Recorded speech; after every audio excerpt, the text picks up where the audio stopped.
Hello and welcome to the Consistency Project with E.C. Sinkowski. My name is Patrick Cummings, and every episode I have the privilege of having a discussion with E.C. on subject matters that range from nutrition to fitness to the choices we can all make to live a healthier, more functional life. By exploring both the principles at play and the actions worth carrying out as a result, it's our goal to get you thinking, get you moving, and get you taking more consistent steps toward optimizing your well-being. Thank you so much, as always, for tuning into the show. Hello, E.C. How are you? I'm good. How are you doing? I'm great. I'm excited. We're doing a hotcakes, which we haven't done in a little bit. Hotcakes is it's really just my excuse to have a little fun with you, and to quite honestly, to lessen the burden of your research every once in a while. So for folks listening, clearly, it's clear to me that EC, when you do these episodes, these are normal episodes, you are diving deep into the research to figure out, what it says so that you can start to piece together an episode. And hotcakes, I literally 24 hours before the episode records, I send you some stuff I've seen on the internet. And I'm like, I'm going to make you talk about this tomorrow. So you don't have the chance. I send it to you in 24 hours in advance. So you don't do your natural response, which is, okay, let me go look at the research. Oh, I know. And so it's really hard, even with the 24 hours. I sometimes I'm like, ooh, what does this say? So that's what we're going to do. So how the format works is I sent you 3 articles, 3 things I found on the internet recently. And we're just going to kind of talk about them. We're not going to talk about the people or even the places that we found these things. The purpose is just like the ideas inherent in here. Mm-hmm. And oftentimes what I'm sending you are just like, oh, that's interesting. To me, I'd love to know what EC thinks about it. Or that's really confusing and that seems kind of absurd. And I'd love to know EC's take on it. So we've got 3 things today as we do. And let's just jump into the first one. The first is something I saw on Instagram. It's from a very well-known person person. He is on Instagram. He's got over 2 million followers. He's a author, a physician, and something to do with functional medicine, if I'm not mistaken. So here's what the post mostly said. I'll condense it a bit. It says, Alzheimer's is now being called type 3 diabetes, and he lists 4 ways to prevent cognitive decline: eat less sugar, manage stress, get quality sleep, and exercise. And then he kind of, in his caption, gave a little bit more context to each one of those things. And so what I was curious about is, I remember back in the CrossFit days for us, at least I believe it was Rob Wolf. He was the nutrition kind of guy. He was the guru. Yep. And he said back in, again, I'm guessing a little bit, but somewhere in like the late 2000s, 2009, 2010, like that's when I first heard this idea of Alzheimer's is type 3 diabetes. Yeah. But I haven't really heard much about it since then, or any more than a couple people claiming that this is what Alzheimer's actually is. And so I mostly just it just reminded me of that question or that connection. And I'm just curious your take on, are we more clear on that than we were back in 29, 10, whatever, when I first heard it? Yeah. Is it a little bit of a lot of people kind of just like connecting things that shouldn't be connected, or what's going on with that? Yeah. Yeah. I'm sure people who are at the forefront of Alzheimer's, know more than, whenever we first heard about it back in 2010, for sure. But yeah, I mean, it appears that, well, one, there is a significantly higher incidence or risk for people developing Alzheimer's if they have type 2 diabetes. And so I think that's some of the link. And so I certainly think some of this type 3 diabetes name is more like, let's research this more in nature than necessarily a diagnostic. But I think some of the implications are, when somebody is type 2 diabetic, there is some issues with how they utilize glucose as an energy source. And so that could be a problem in the brain, as well as some of the insulin sensitivity issues that we find with type 2 diabetes. I think, as far as I understand, is involved with limiting some of or part of the issue with the plaque formation that we see in the brain with Alzheimer's. So I think there's some really interesting things going on with both glucose and insulin in the brain, and such why that name remains. But I don't think, well, I know they haven't totally elucidated the mechanism and how it develops and all of that stuff. Would it be like, what would be the advantage, if there is any in your mind, of calling it type 3 diabetes, other than like, if that is in fact, mechanistically what it is? Yeah. Is that in any way, do you feel like in any way that would benefit us generally, or researchers or people prone to it, if suddenly it was called type 3 diabetes versus what it is now, which is we'll just call it Alzheimer's disease. Yeah. Yeah, that's interesting. I think potentially from the standpoint of if we accept that type 2 diabetes is often preventable, not always, often preventable, then perhaps we can take the same by linking the two in our mind. We'll be like, okay, cool. Well, if I stick with this diet and exercise thing, I'm also reducing my risk of, Alzheimer's. And so I think it's useful from that perspective of like, yeah, this can be potentially prevented in many of the same ways, which is not surprising with what he actually says in his Right. post for recommending. And I don't actually have any problems, I think, with most of his recommendations. I think it was sort of in that part when he was talking about sugar that got a little bit sticky for Mm-hmm. me. But for the most part, I agree with the general post. And like, if people associate it with type 2 diabetes and from the standpoint of prevention, good. I think where it might get a little sticky is if people think that they can maybe necessarily reverse it or treat it in ways that, of course, the disease would be different than diabetes. Mm-hmm. Interesting. So again, just before we move on to the next one, eat less sugar, manage stress, get quality sleep, and exercise. Those were kind of his 4 prescriptions for what do you say? Preventing cognitive decline. I Mhm. imagine that you wouldn't argue. You kind of just alluded to you wouldn't argue with those. Would you change them? Would you? Is any of them worth adding some context to? I like all of them. I think it was mostly in the caption when he said eating sugar and refined carbs can cause pre-dementia and dementia. Mm, By cutting out the sugar and refined carbs and adding lots of fat can prevent and even reverse pre-dementia and early dementia. Sugar causes pre-diabetes and diabetes, which often leads to significant memory loss. Wow, mm-hmm. that's a lot. Mm, That's a lot for me because we never hear the word dose in there. We never yep. distinguish what sugar is. We never acknowledge the role of fat in insulin resistance, which I think gets overlooked in a lot of mainstream nutrition. We touched on that somewhere, but like fat has a big role in insulin resistance and it's always just blamed on too many carbs, right? And Yep. so this paragraph to me totally embodies all of that. Um, and so I just would want more nuance there. Do I think we need to decrease the amount of sugar? Yes. But eating less sugar and eating sugar are two different statements. And so that's Yep. why I appreciated the post was eat less sugar. But then when you read Yep. the caption to supposedly develop those ideas, it becomes more absolute and therefore wrong. Got it. Okay. That was the first one. We're going to move on to Yeah. our second one.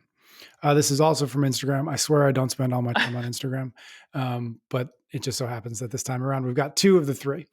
This one is from another well-known personality. I don't know what to call these folks. 618,000 on Instagram. New York Times bestselling author. Um, Here's what the post says. Just a simple post says the amount of protein you eat for your first meal strongly predicts the amount of calories you'll consume the rest of the day. More Hmm. protein equals fewer calories. Why is nobody talking about this? And then in the caption, he said research published in Obesity found that the amount of protein eaten during the first meal of the day had a profound influence on what people went on to eat at subsequent meals. This is interesting to me. Yeah. We've talked about nutrient timing before. Certainly talked about protein, but I'm curious your thoughts on this. Yeah. Is this as interesting as he is claiming it to be? In a lot of ways, I like it a lot because one of the things that I talk about all the time is I don't think breakfast is an important meal of the day in terms of the nutrient timing matters. I think it matters from a psychological point of view that when you start Mm, off the morning with a good breakfast, I think you're more motivated and interested to continue that pattern for the rest of the day. There's very few times, do I want to say that? I would say if I look at my track record, the days that I start off with donuts are more likely to have a continued downhill slide yep. than start off the day with donuts and then be like, you know what, I really want some spinach right now. Yep. Yep. And so I do like it from the standpoint of like, I think breakfast is a really big indication of how the day is going to go. Do I think it needs to be protein? No, because we have Mm, research that shows that people who eat breakfast are healthier overall, right? And again, mm, do I think it's the breakfast per se? No, I think it's how it's teeing up the rest of the day. I think I wouldn't be surprised if we were to find, the more fruits and vegetables at breakfast predict the calories, the more that has less sugar. I mean, you pick your kind of metric that basically says the person is not eating a lot of processed foods. I think we're going to find overall it probably predicts caloric intake across the day. And so that's interesting. that's what I didn't love about it. It's like, why is nobody talking about this? To me, I could see people interpreting this as oh my gosh, I only have 20 grams of protein at breakfast, but I'm having 2 cups of fruits. I better switch now to a full steak. And it's like, it probably might not actually matter that much in that case. Yeah, that's really interesting. Do you think so? It says the first meal of the day Mm, predicts. I imagine, at least technically speaking, if your first meal was at noon, right? If you were mm, fasting in the morning, that this would, at least the argument would maintain. It's yeah, not as if it's something about like eating breakfast or eating high protein at, within 60 minutes of waking up is blah blah blah, right? yeah. It's merely, to your point, it's merely like what is the setup here, whether it's Mhm. 8 a.m., 6 a.m. or noon. Yeah, I think so. I think that's really the benefit of it. Now, we actually do find, I mean, I'd want to double check on this, but I'm pretty sure that people who skip breakfast are worse off. So I'm Mm. assuming that this research was done with the assumption that it's some type of breakfast and they're not waiting till 1 p.m. to have this steak. But even in that case, if we were to break it like that, like these people are really waiting till later in the day, that if you start off your meal with a significant amount of protein, again, it's hard to do a significant amount of protein that doesn't look something like steak, in my opinion, vegetables or potatoes, something like that. Because what are you going to do? Like a big amount of tuna and Skittles? I mean, like just the rest of the meal is often set by that protein requirement. So True. Yeah. anyway, I think in both cases, even if they're waiting till later in the day, that a big protein meal just basically means it's a bigger quality meal and just tease them up for that continued pattern. So he says the amount of protein you eat. So then, would that, in your mind, if it, I know you're saying that it's probably not specifically the protein, Yeah, but there seems to be at least a correlation with like more being better here. totally. Again, he says more protein equal fewer calories later on in the day. Do you, in your mind, is that just getting back down to, well, you're just full Mm, and therefore you eat less throughout the day? We've talked about this a little bit before in the previous hotcakes. I think I had a post that somebody was saying like 25 grams yeah, basically of protein 4 or 5 days, 4 times a week, yeah, 4 or 5 times a day. Um, and I think your point to there was just like, well, yeah, that's just a lot of calories. And so you're probably going to eat less of the other stuff as you go. Is totally. that kind of a similar argument here? I think so. I mean, protein is satisfying more so than the other macronutrients. So, I don't want to say that yeah, protein is more satisfying. Let me leave it there for now. And so if somebody's eating more protein though, again, like how does that shake out in a meal? I can get 5, 10 grams of protein from ice cream. I can't get 50, or at least in the quantity that I would realistically consider for breakfast. I mean, I guess I could eventually, but you know what I mean? Like if somebody's really creating a meal, if they're going to get 40 to 50 grams of protein, it's going to start to look like what we would consider a meal. Again, some whole food protein base with then something to accompany it, and less like, I don't know, the donuts or the pastries or some type of frappuccino with some milk protein in it, right? And so yeah, Mhm. as the protein increases, in my opinion, it's going to start to look more and more like a meal because that's the only way that it's realistically going to be carried out.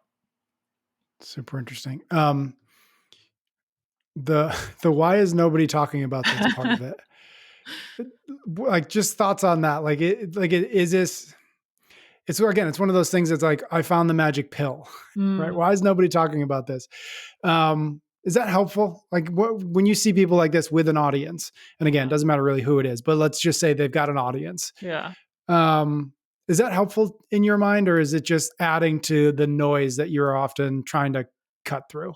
I think that's a really interesting point. I see this a lot when people come across something in their life. It's oftentimes something that's like a new challenge. And they'll be like, no one is talking about this. Like, Yeah. no one is talking. I hear this a lot. And I'm going to give the example of menopause. People will tell me that, like, no one's, I'm like, people, it's constant. I cannot not hear a day without it. And to me, it's sort of the phenomenon of like, you've heard of like when you want to buy a new car and you think of the car that you want to buy, all of a sudden you start seeing it everywhere. Yep. I think that's a lot of how it works with how we learn about something. When we learn something new, it's like so revolutionary to us. And it's like, no one's talking about this. And it's like, people have been talking about protein at breakfast many, many times. And nutrient timing has been sliced and diced in so many different ways, that I think whenever we hear, why is no one talking about this? It's like, no one you've been listening to has been talking about this. Yep. And listening can just be like our selective listening because of what we're interested in at the time. And I get it. And I've certainly been like, oh my gosh, this is so important. Then I'm like, come to learn, it's like, oh, this has been hundreds of thousands of people's lives work before me. Plenty of people have been talking about this. I'm late to the party, you know? I love that. Okay, let's move on to our third and final thing. I don't know what Yeah. else to call this. This is actually an article, not an Instagram post. And this is the title is a lab grown meat startup gets the FDA's stamp of approval. And so this is about, I'll just read the first paragraph. Cultivated meat has been greenlit in the United States for the first time. The decision by the FDA means that a company called Upside Foods will soon be able to sell chicken made from real animal cells grown in bioreactors instead of requiring the slaughter of live animals. And I just want to read one more. Yeah. I'll read two more little things just to kind of put it on the table, then we can chat. The FDA decision means that cultivated meat products may soon be available to the public to try, although it's likely that that tastings will be limited to a very small number of exclusive restaurants. It's just an interesting bit of context. And then the last bit is just cultivated meat is different from plant-based meats because it contains real animal cells and is theoretically indistinguishable from real meat itself. Cells are initially isolated from an animal and developed into cell lines that are frozen. Small samples from these cell lines can then be transferred to bioreactors, usually large steel tanks, where the cells are fed growth media containing the nutrients that cells need to divide. Once the cells have grown and differentiated into the correct kind of tissue, they can be harvested and used in cultivated meat products. Okay, so I just wanted to add that because I wouldn't have known what cultivated meat means Right. if I didn't Yeah. read that paragraph. So initial thoughts, cultivated meat. Cultivated meat. Well, I certainly wasn't aware of how far this was along to being released as like a real product or anything like that. So that was super interesting. One of the things that I was looking at with the cultivated meat thing, because I do a very small amount of Googling after you send this to me, like, what is going on here? Is I just love the word cultivated. Because we had a bonus episode, which isn't available anymore, but on genetically modified and genetic engineering. And some of the stuff that's really hard for them to overcome with acceptance is the term, because everybody thinks it's this like frankenfood and that it's something just made in the lab and therefore dangerous. And so I was reading some article, and gosh knows how true it was and stuff like that. But the word cultivated, I think generally in most people's mind, it's more of a positive one than, let's say, like lab-based meat. Genetically modified meat or whatever. And it's not, genetically modified in the same way as what we talked about there. But anyway, I think you get the point. There's this like positive connotation to it. And I think there was probably a good amount of effort put into that such that people would respond to it in a better way. So that was sort of my first thing, is like cultivated. Like, what does that mean exactly? What does that even mean? Yeah. And so I think that's interesting. Yeah, that is really important just in terms of like as a practice of branding. Like sometimes it's the most important thing is to invent a new idea or invent a new category. One, so that you can kind of define what it is, but two, so that you can separate yourself from the other things that maybe don't have a negative perception, but just you don't want to be associated. You want to be able to create a category for yourself so that you can be the best in that category, right? So that's what that strikes me as probably what happened with quote unquote cultivated. Yeah, it was like, well, nobody knows what that means, so we get to define it now, which is good for us because we can define it in a way that's positive. Way. Yeah. FDA approval. Thoughts on like I don't really know what that means. I assume it's rigorous enough that there are enough hurdles in the way of that perhaps that's worthy of mention. Yeah, I mean, I don't totally know what they would do with like a new food product. I mean, I have to kind of look into the regulation of that. But if it's anything like when people release new products with additives and whatever else ingredients, they're going to have to show some level of safety. And so I think there should be some level of confidence with that for sure. I think it's a huge first step.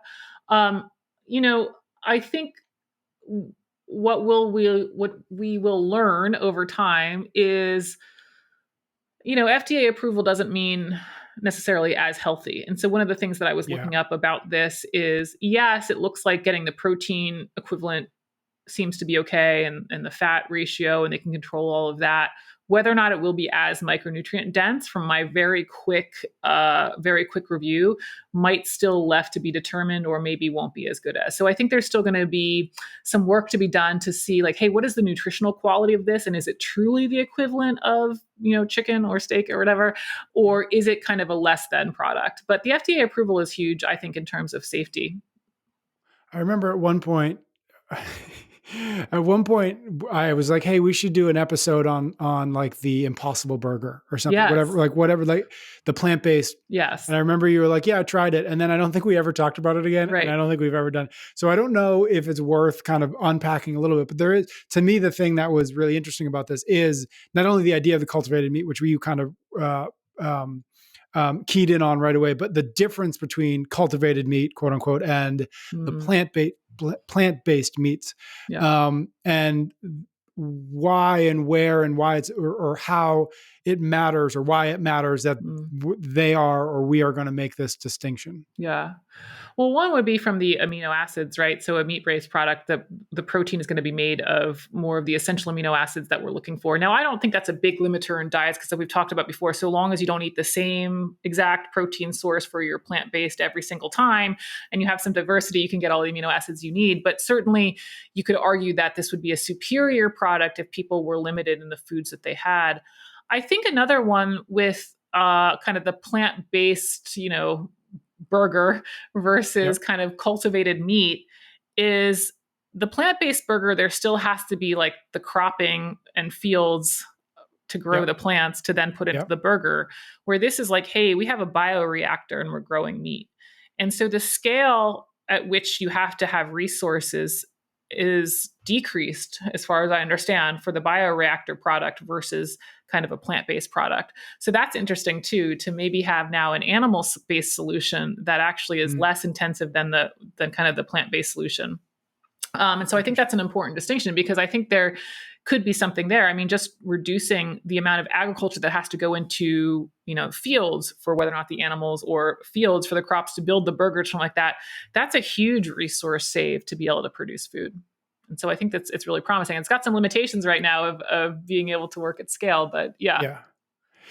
It's interesting. I hadn't thought about this. The article doesn't, and this is just a simple, like pretty mainstream media outlet. So this is effectively a glorified press release, yeah, uh, which is fine. It's still useful for our content, for our use. But what isn't in the article is why this matters. Like mm, why is anybody investing the amount of money that I'm sure is quite large in figuring out cultivated meats? And you just kind of alluded to maybe my question, which is it the production end of things? Like, oh, we can make a lot more yeah, without the inputs, whatever, the overhead, the product, the process of organic yeah, meats, yeah, right? So is it an environmental, is it a economic argument? The plant-based meats is, to me, strikes me as an environmental argument. hmm, But there's also ethical, is anybody making in either of those the health argument? mm, These are healthier than the chicken you buy at the grocery store. yeah. Yeah, I do think that there's a lot of different arguments for this one. Some of them could be environmental, just less inputs. And so, one, we could reduce on emissions, but two, also less like environmental pollutants to use to produce the fields for the grass, for the cow, whatever it is, all of that Yep. stuff. Yep. I think there's also some arguments for ethical. We don't have to have all of these animals in concentrated animal, feeding operations. So we wouldn't be subjecting all of these animals to kind of a food production line. There's also, I think I saw in an article, we'd be using less antibiotics to grow food, which can also help from Mm-hmm. an antibiotic resistance point of view. So that's really interesting, and also ethical, again, treatment of animals. Um, I think the health thing is interesting. I did see it has the potential to potentially like decrease on like E. coli poisoning, right? Because we don't have Mm-hmm. handling of the food and then cross contamination of that. So, certainly from a health perspective, there, that kind of comes back to then, though, is the quality of the meat in terms of the micronutrient density and what we get from it going to be similar to the regular meat? And that's kind of would be my kind of question. Is it still going to be a good enough stand in for that? Um, but I think overall it does. I guess another pro for it or for health is that we do have, like, on a global scale, a food supply issue, right? When we Yep. look at what population will be and how are we going to feed this population, like it's not really going to work at our current means. And so this is definitely another way to kind of handle that. So I think there's a lot of reasons that go into it. The health one for me, I think, the decrease on potentially some contamination and exposure. And so long as that we can get the meat quality the same, then I think there is a good argument for it. Yeah. What about on the marketing side? Do you feel Mm, like people will, it says in the article that very small number of exclusive restaurants will have this. That's obviously a factor of production scale to a large degree, as well as trying to like seed it as some high end something, right? yes. Like, so I get that as a marketing strategy, but do you get the sense that people will say yes to quote unquote cultivated meat, even if Mm, that's like the positive term that they're going to put on it? Because I still think that that's some of the resistance to the plant-based meats, right. The right? Franken meat.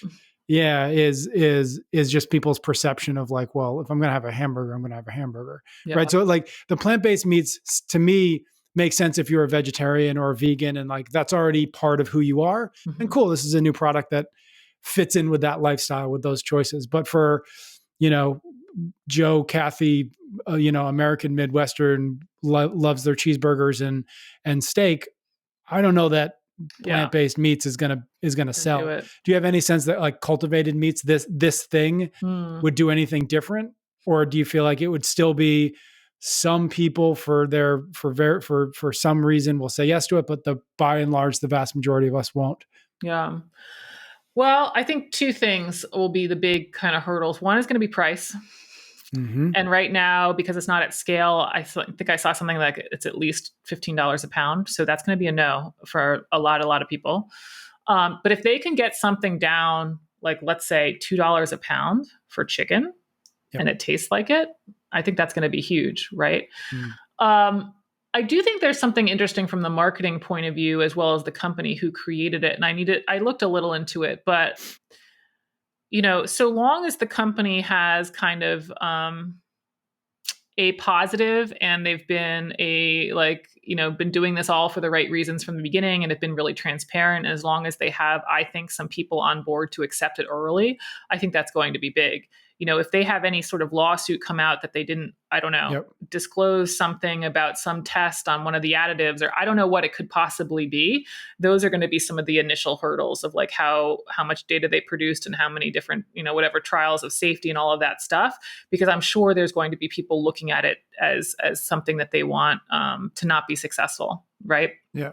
So I Yeah. think those are the kind of the big ones for sure. Would be one, price, and then two, what kind of background does the company have? How transparent, motives, all of that stuff to get the acceptance. Yeah.